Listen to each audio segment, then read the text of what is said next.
Hello students, Jai Hind to all. This is Vivek Srivastava sir and I am here with the first video of subject geography related to class 6. Okay beta, in this video I am here to describe you the globe and the modes, two important topics, that is latitudes and longitudes. In Hindi you can say it akshans and or deshantar, akshans or deshantar. So without wasting any time, let me start from the book. We have already read chapter 1. In this chapter we have seen that what is the solar system, okay, how the earth revolves against the sun, and the moon, what are the moons, and what is the moon of earth, that is known as also moon, okay. So then satellites. So in this topic we will read about the globes. What are globes? So question is, what is globe? A globe is a model of earth, okay. A globe is a model of earth. It is circular in shape, you can say it is spherical in shape. It can be small, it can be big, and it can be bigger. Like it can be a small pocket size globe that can be carried easily wherever you go, okay. It may be like balloon which can be inflated and handy and carry with ease. The globe is not fixed. Globe is not fixed. It can be rotated the same way as a top spin or a potter's wheel is rotated. Potter's wheel, आप लोगों ने कुम्हार का नाम सुना होगा या कुम्हार के घर गए होंगे जहाँ मिट्टी के बर्तन बनते हैं. वो नीचे एक एक्सिस पे व्हील को राउंड करता है, जो चक्का होता है उनका, और उसी पे बैठ के वो हाथ से मिट्टी के क्ले वाले बर्तन जो हैं वो बनाते हैं. तो बोल रहा है कि जो अर्थ है, जो ग्लोब है, वो भी एक एक्सिस पे फिक्स्ड होता है और वो रोटेट करता रहता है, घूमता रहता है. Countries, continents and oceans are shown in their correct size. ये जो ग्लोब होता है, इस ग्लोब पे सारे कंट्री, सभी देश, सारे कॉन्टिनेंट्स यानी कि महाद्वीप, उपमहाद्वीप, ये दर्शाए गए होते हैं, और जो उनके साइजेस होते हैं, करेक्ट साइजेस, उस साइज को एक निश्चित पैमाने पे डिक्रीज करके उस ग्लोब पे शो किया जाता है. It is difficult to describe the location of a point on sphere like earth. Now the question arises as how to locate a place on it. यानी कि इतना बड़ा ग्लोब है, उस पर कौन सी जगह कहाँ पे है, उसे डिफाइन करने के लिए, लोकेट करने के लिए दिक्कत होगी. तो उसे हम कैसे लोकेट करेंगे? So we need certain points of reference and lines to find out the location of places.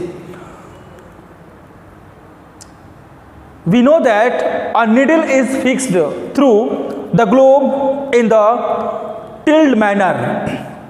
देखिए ग्लोब में जो है एक निडल मैंने बताया कि globe, actually I don't have globe, but मैं इसका शेप आपको दिखा सकता हूँ. ग्लोब ऐसे मान लीजिए होता है, ठीक है, और उसके बाद यहाँ से यहाँ तक एक सर्कल होता है, एक पिन ये है और एक पिन ये है. अब इसी में जो है ये ग्लोब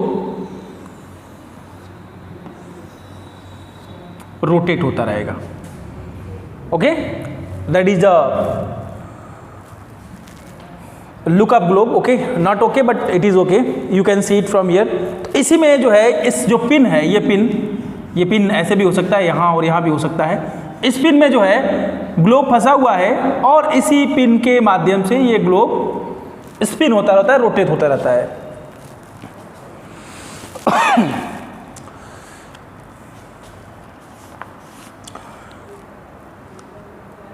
अब ये जो निडल है, जो फिक्स निडल है, इसको हम एक्सिस बोलते हैं, okay. That needle is known as axis. 2 points on the globe through which the needle passes are called two poles. यानी कि जो दो पोल होते हैं जहां जो नीडल फिक्स होती है उन दोनों को हम पोल बोलते हैं, नॉर्थ पोल और साउथ पोल। ठीक है, नॉर्थ पोल और साउथ पोल, किसी को भी आप नॉर्थ यहाँ लिख सकते हैं और किसी को भी साउथ लिख सकते हैं। नॉर्थ एक्चुअली ऊपर होता है, सॉरी बेटा, north pole and that one is south pole. Two poles are there. So axis and poles, the globe can be moved around the needle from west to east. देखिए अगर ये N है, ये S है, तो east west किधर होगा? ये ईस्ट होगा और ये वेस्ट होगा। तो ग्लोब जो है वो ईस्ट टू वेस्ट, ठीक है, ईस्ट टू वेस्ट को मूव करेगा ग्लोब हमेशा। But remember there is a major difference, the real earth has no such needle.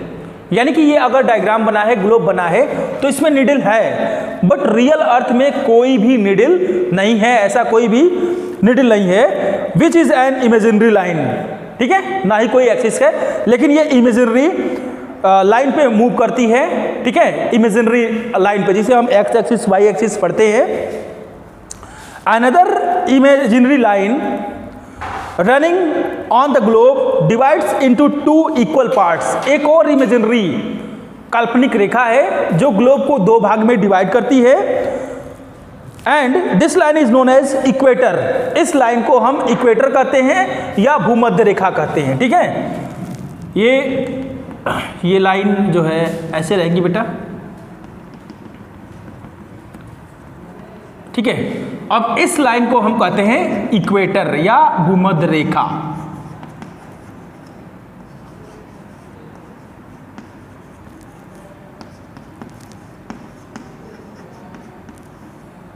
ठीक है,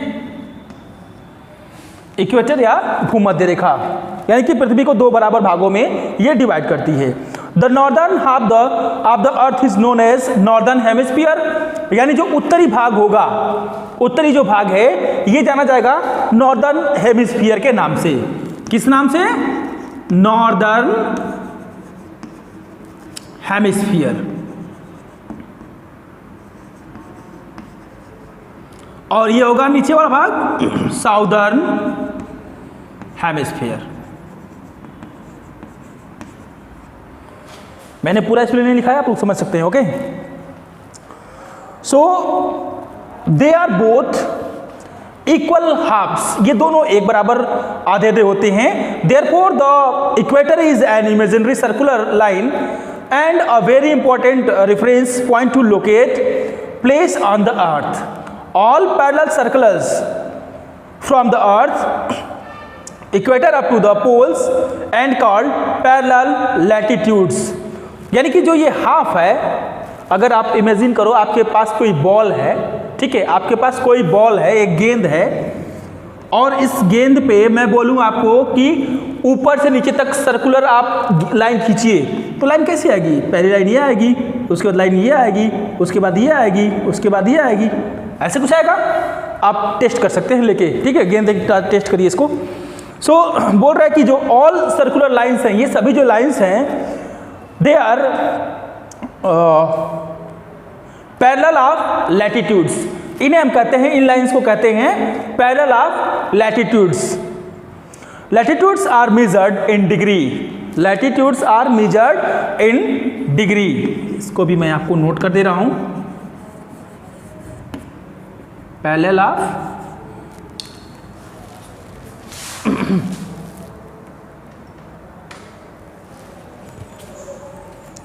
parallel of latitudes and measured in degree, measured in degree, जिसको हम हिंदी में अंश बोलते हैं, ठीक है, अंश degree. The equator represents the 0 degree. Equator पे आप 0 डिग्री पे होते हो, ठीक है। After that since distance from the equator to the either of the poles, यानी इक्वेटर से चाहे आप ऊपर जाएं या नीचे जाएं, अब आपकी डिग्री वहां पे बढ़ती रहेगी।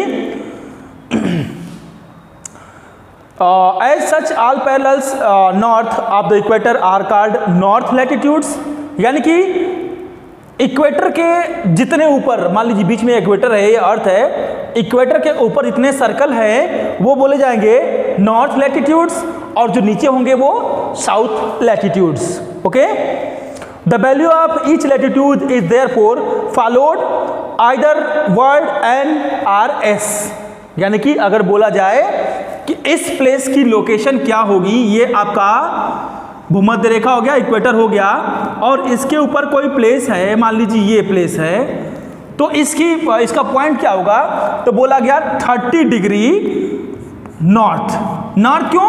क्योंकि ये नॉर्थ में है, ऊपर जाएंगे तो नॉर्थ में। अब यही लाइन मान लीजिए यहाँ पे आ गई, तो इसको बोला गया 45 डिग्री साउथ। साउथ क्यों? क्योंकि ये लाइन साउथ में है। मुझे उम्मीद है कि आप लोगों को ये समझ में आ रहा होगा। बेटा थोड़ा सा ये डिफिकल्ट टॉपिक है, बट अगर आप मेहनत करेंगे, वीडियो को अंत तक देखिए, दोबारा तिबारा देखिए, आपको ये जरूर समझ में आएगा। एक बार आप समझ गए तो life time you will no face any kind of problem, you will not face, sure है। ओके, सो ये क्या हो गया। फिर अगर मैं कुछ एग्जांपल दूं, both Chandrapur in Maharashtra India and below horizontal in Brazil, दो प्लेसेस है, एग्जाम्पल में दिया गया है, are located on parallel is about 20 degree latitude, 20 degree latitude में दिखाया गया है, but the former is 20 degree north on the equator and the latter is 20 degree south in the of the equator. यानी कि दो एग्जाम्पल दिए गए हैं, एक इंडिया का और एक ब्राजील का। एक बोल रहा है कि जो नॉर्थ में है वो ब्राजील है और जो साउथ में है वो इंडिया है, वगैरह करके। ओके, सो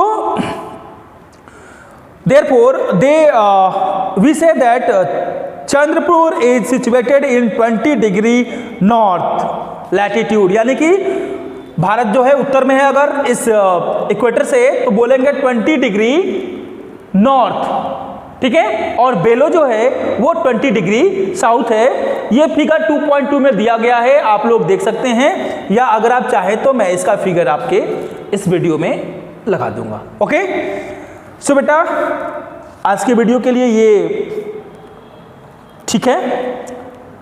नेक्स्ट वीडियो में I am going to describe you important parallels of latitudes. Okay, तो इंपॉर्टेंट पैरेलल्स है लैटिट्यूड्स के, वो आपको नेक्स्ट वीडियो में बताए जाएंगे। आई होप आप लोगों को ये वीडियो समझ में आया होगा। अगर समझ में आया है तो लाइक, शेयर और कमेंट जरूर करें। वीडियो दोनों लैंग्वेज में, या it means Hindi and English बनाने का मीन ये है कि आपको भी समझ में आए और कुछ और बच्चे हों वो भी देखना चाहें, देख सकते हैं। ओके बेटा, thank you, have a nice day.